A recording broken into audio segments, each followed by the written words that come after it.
มันดูดเขาอยากกินมากินนอนดึกๆก็ยากไปกินนมแล้วมันออกมากินนมแล้วมาทางนมแล้วไปเลี้ยงลูกเนาะหัวตายกันถ้าพูดนมกินนมแล้วมดบอกเก่งขนาดเลยเบิดเอาหาน้ำให้เสร็จเบิดนั่งหัวท่าโอ้เบิดเลยแล้วลูกไม่เท่าเลยไม่เท่า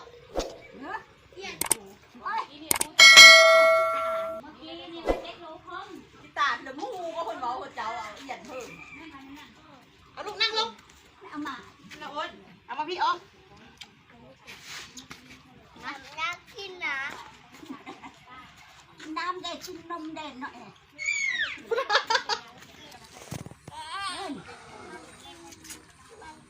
ยากกระเบื้องได้เห็นไหมยากกันจะรู้เพราะมันกินก่อนกินจุ๊บพี่